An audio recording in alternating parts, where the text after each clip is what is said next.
I have seen the future, and it is very much like the present, only longer. Hello and welcome to the show. Colourful Conversations with Clergyman Pete and Businessman Mark. This week, we give surprising predictions for 2018.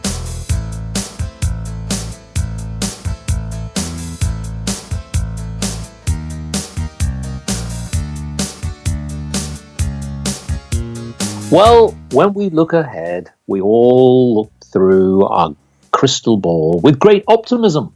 2017 was not a particularly good year, particularly on the political front. Now, with me today is Clergyman Pete, and we're going to give our views about what we think are the primary things that will happen in the year to come. Yep. So, Clergyman Pete, I know you're polishing off your crystal ball there, but just give me at a high level sort of things that are on your mind for the year ahead. Well, the thing about the year ahead, it's not going to be a year of great changes. It's not going to be like the previous year and a bit when we see huge political changes. I don't think we're going to see huge changes, but as you'll see, I do have this idea that when we look back on 2018, we'll see that it was the start of many new things. I think it'll be seen when looking back in years to come, but actually experiencing the year will be very much like the present, as I indicated in the quote right at the start of the show. Like the present, but a bit longer. That's what the future's like. Yes, indeed. Well, actually, we're pretty good at predictions. I know that if you go back through the archives, and you see some of our thoughts. Let's give people a challenge. I mean, go back to the Mark and Pete prediction specials, and you'll see that we predicted such things as Donald Trump winning an election or two. We're on the ball with it. So you want to listen to this show, take notes, and then come back and comment on it, saying thank you, gurus Mark and Pete, for telling me all that was going to happen in 2018. Yeah.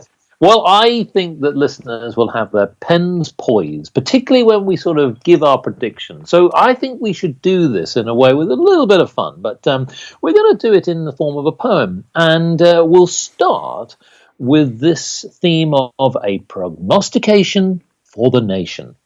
Now, in January, the cost of living will get more dear, and the dismal economy will be awfully austere. By February, more high street retailers will quickly disappear, and we'll be left with Deirdre, the solitary country shop cashier. By March, another election is bound to appear, and there'll be a political scandal and a reputation smear. In April, Donald Trump's tweeting will annoyingly persevere, as more social stupidity could even cause the pious to sneer. Now, in May, everyone buys a tacky Prince Harry and Meghan wedding souvenir, and the inquisitive, news-hungry media are bound to interfere. In June, there'll be more honours for those we revere, though some useless celebrity is certain to be made a peer. In July, England win the World Cup, which is quite queer, beating the Germans on penalties, whose congratulations are sincere. In August, pollution will continue to affect the Earth's atmosphere, and the skies will darken and then be gloomy and unclear. In September, the Arab-Israeli relations become more severe, with fighting and feuds and the spreading of fear. In October, all houses will be adorned by a ridiculous reindeer, bringing lots of silly nonsense, and Christmas too near. In November, the wealthy will celebrate success with great cheer, albeit the life of the poor will be too raw with many a tear. But by December, the one thing we'll all be asking here, when will the blasted Brexit issues ever disappear? Happy New Year. Yes. Well, listeners, every one of those predictions is guaranteed correct. 128%. One prediction I didn't say is that, in fact, I understand that statistics will become 198% more accurate during the year. Oh, well, there you go.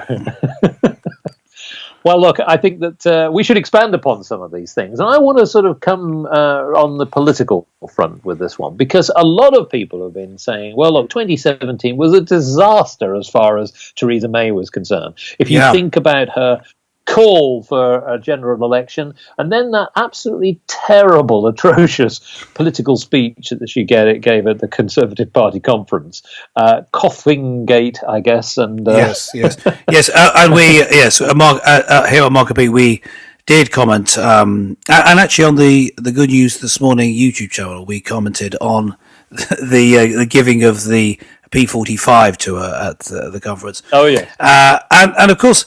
The later speech that she gave to the EU, basically saying, "Here you are, you can have everything that you've asked for. We won't take anything back," which she did recently. Again, a very bad speech. Possibly the biggest betrayal of the British electorate that certainly I've ever come across, and I've known David Cameron as Prime Minister, so that's saying something. Well, I'm going to predict that she will go one step further, and I think that she will probably make even worse decisions. So I think that in the next stage, that's not much of a prediction. Yes, I've said that word again, Brexit. I've said it again. Sorry. Yes. It's going to be talked about a lot. Yes, Brexit. Yes. I think that she will come up with some other ruse to try and schmooze her way around, trying to keep Britain into Europe in some way. And I think that many commentators think that she won't be there in 2018, but I actually think that the Conservatives don't have any choice. Yeah, and the reason is that if they were to change the leader yet again, I think there will be a call for yet another election, which the electorate is not really welcoming. And so I think that actually, although that she will probably be hopeless, make more terrible decisions, ironically, I don't think it really matters what she does, because I think that we're all lumbered with her for at least another year. Yeah, no, I agree with that. I think that in everything you said, I think predicting that Theresa May is going to make terrible decisions is one of those easy predictions to make, isn't it? But what we are predicting, as well as all the predictions, of course, in the poem, please take note of that, gentle listener. This is the first of our post-poem predictions, is that that Theresa May is going to be there all year. I mean, there's been a lot of talk about a change of Prime Minister. That's not going to happen. No, she's going to be there all year. But she's going to be a terrible leader. And really what we've seen is, in terms of the relationship with the EU, there is a weird subservient relationship. The relationship of Britain under Theresa May with the leadership in the EU is a bit like the film 50 Shades of Grey. There's a sequel to it coming out, I believe, next year. But this 50 Shades of Grey film, in which you have someone being submissive, in this case a woman being submissive to the man, and just in the end doing everything that he wants. I think that's basically Britain to Europe. We seem as though we're preening and confident, but in fact we just do whatever they say. We are in an abusive relationship with the EU, and we say, well, they love us, really. No, they don't. It's time to leave. It's time to get a divorce. Yeah. So, but that's not going to happen next year. It's going to stay, and we're going to continue to be abused. Well, let's think about another political problem that we've got, which is Donald Trump. Now, many people have said that his first year has been, perhaps as predicted, somewhat turbulent. He has been unpredictable in his behavior, has tackled definitely some very important issues, whether that be through his measures for the economy and trying to tackle the issues in the United States, and perfectly valid. I mean, there's got a very good reason to address them, because they have been neglected in the past. Yep. However, it is noted that international communities are getting very frustrated with him. Now, during 2017, we saw that he didn't want to sign up to the Paris Accord, and certainly this big issue about environmental issues is something that is playing heavy on international leaders' minds. We should be united in some ways, and unfortunately, many people do think that Donald Trump is wrong.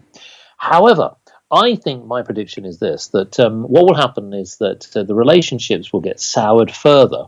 But towards the end of the year, I think Donald Trump will play a simple card. And that, ironically, is North Korea. And what I think he will do, and this is my prediction, folks, that there will be some form of military action against Kim Jong-un. And I think that he will certainly go into some kind of conflict.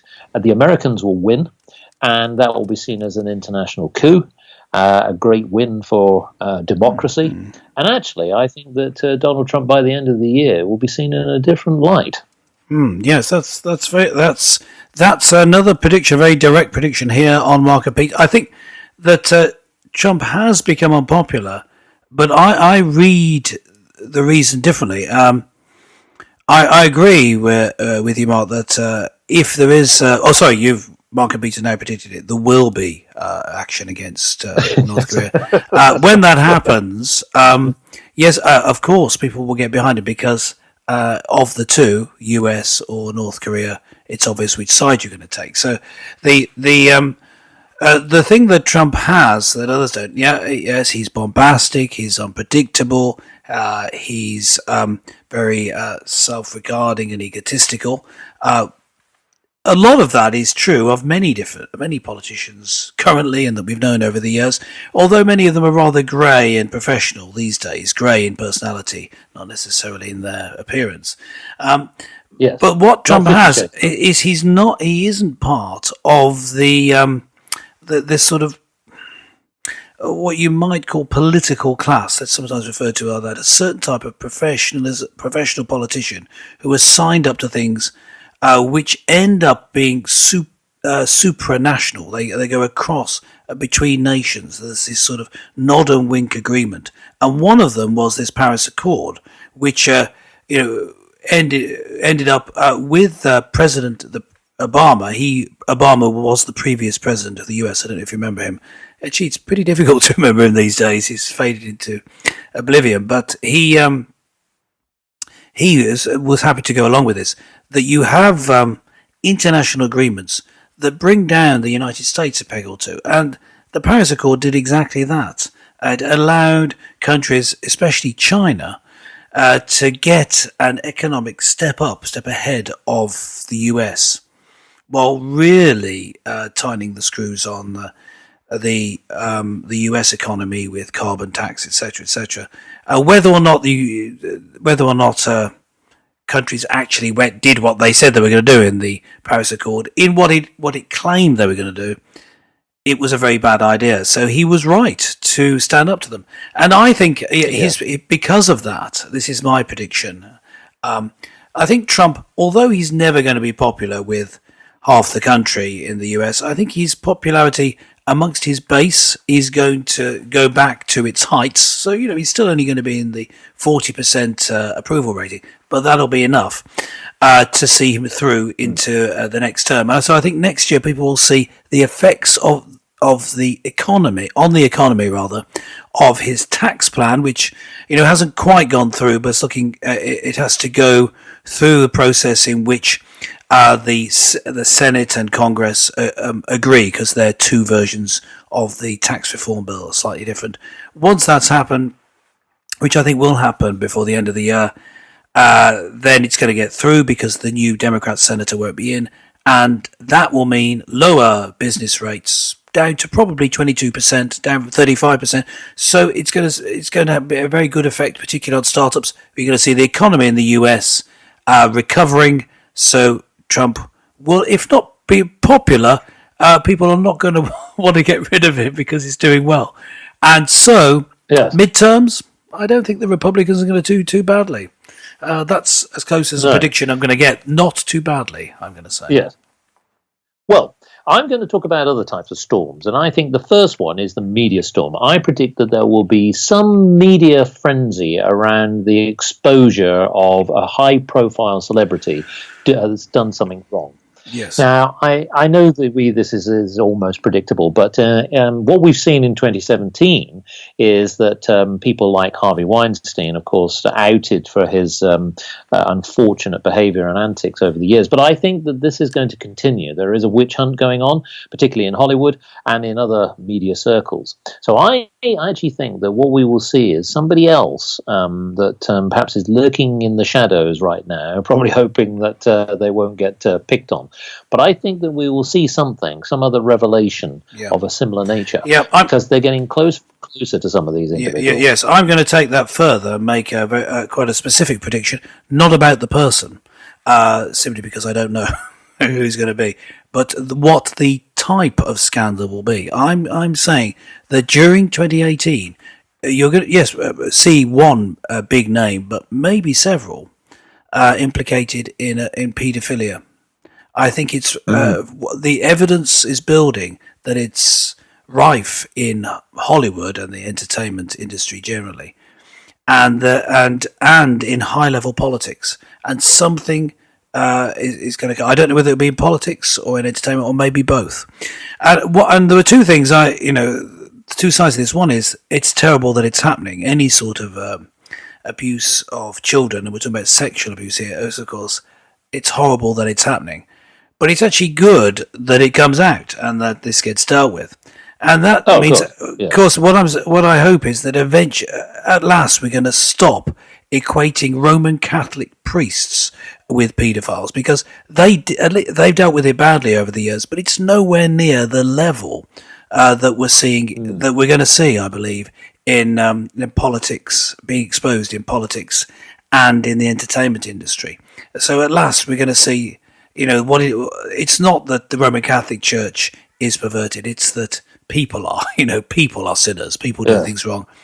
And that they've at least trying to address the issue. And you're not seeing that in Hollywood or on Capitol Hill. Or I don't think it's just in America. I think it's over here in Britain as well. As you know, there were many different accusations growing and simmering under the surface, so it doesn't get reported on. It's not headline news, but it's there simmering about of organised paedophile behaviour amongst top politicians in Britain too. So something like that, it's getting to the point it's going to break in 2018. Watch out for it. You heard it on Mark and Pete first. Yes. Well, also, I want to mention, I mentioned about the word storm, but I'm going to now talk to about a literal point. In 2017, we saw many storms, actually physical storms, from Irma to many others. But the fact of the matter is, I think that clearly something is happening within the environment, and I predict that there will be yet further devastations with more hurricanes sweeping round possibly the Americas and possibly even touching on Europe. So I predict that there will be some environmental disaster again. Big disaster.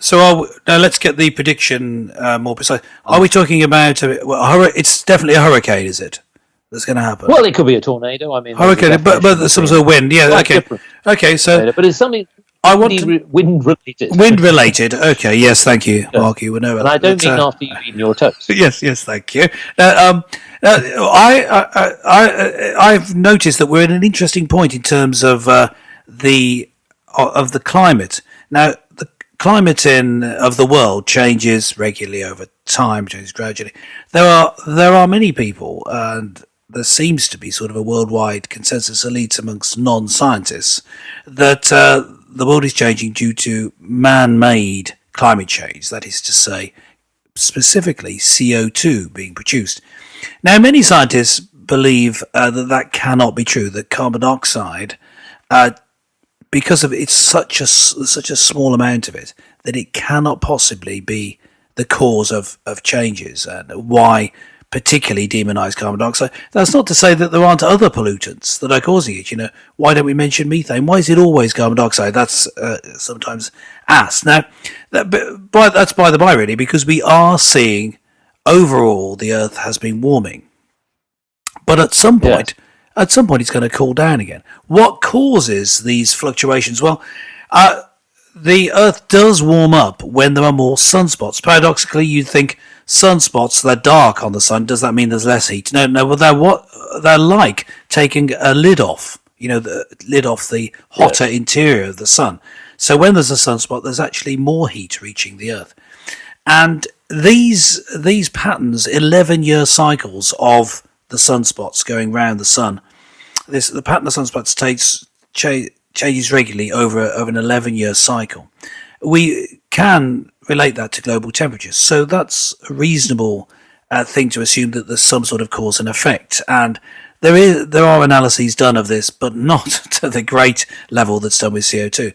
But just recently, over the past few weeks, there have been no sunspots. Yeah. Could it be that in this coming year there are no sunspots and that the cycle has been broken? If that's the case, it could be like the mini ice age of a few hundred years ago, in which for about 50 years there were no sunspots. At least that seems to have been the case. Certainly, it was very cold on Earth. That could be coming.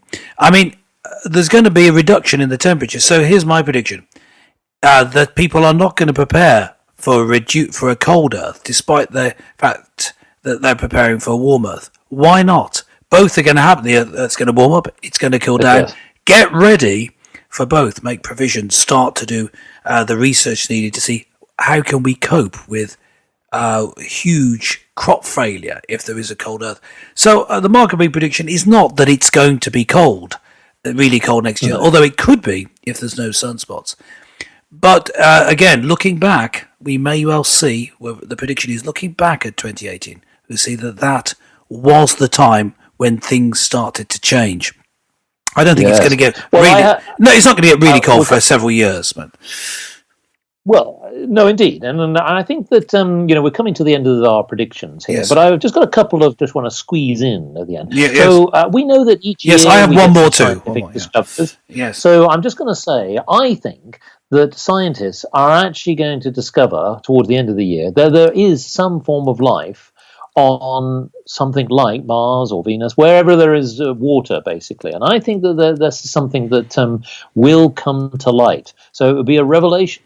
I think that this could change the game quite significantly. And I have one final prediction, but I'll leave that towards the end. I have one more prediction to make. My conclusions about the year are the same as I said at the start, that 2018 is not going to see huge changes, but what happens next year will be looked back on as the start of a huge change. I think historically it will be an important year. Yes, bookmark this in your history books later. Oh, that market beat. They knew 2018 was an important year. Yes, and one of the things that are going to be important is religiously speaking. I think that we will look back. There'll be some sort of term like 2018 was the start of the awakening or starting of the rebirth of Christianity. Christian Britain started on its road back in 2018. And the reason that I'm saying that is that things that have been going on for years are building. Now, people who are enthusiasts of outreach and evangelism in the Christian world will know about these things. But, I'll just mention them for those who aren't quite so familiar. It's not your thing particularly. One is the Alpha course. It's been going for years, been going for many years now, but it's building and building and building, and it's done across the country. It's an evangelistic course, and it's having a greater and greater effect. There's the move towards more informal styles of worship in which people are encouraged to experience God's presence. That's having a big effect. And there were the big ructions within the mainline churches. In 2018, there will be a big set to in the Anglican Communion with the missionary bishop already there, put in 2017, making more and more appointments in Britain. That's not a great prediction, that seems to happen every year, but there will be a big ruction, maybe a breakup of some of the Anglican Communion. But within Britain, what we're going to see is churches closing that are liberal, wishy-washy, but those churches that have a vibrant faith are going to see the laying the road for a big explosion in growth. We'll see growth, certainly across the area that I'm in. I see it happening because I can see the start of it now. Yes. 2018 will be the start of the UK revival. You heard it here first. Well, well, indeed. Now, I have one final prediction, which is that I think by the end of 2018, the Mark and Pete book, Funny Poems for Christmas, will be the world's biggest bestseller.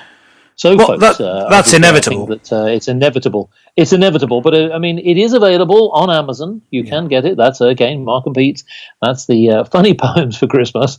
Yes, yeah. Which I think hopefully will made me laugh. shooting its way to the number one spot. Yes. I don't know why you're laughing. That's a good. Yes, I think that's inevitable. Yes, that's going to happen, folks. Yes, it's going to happen. Well, listeners, we hope that you have a fantastic 2018, and we'll be looking forward to having your company throughout the whole year. So join us for the new year with Mark and Pete. More colourful conversations. Toodle pip.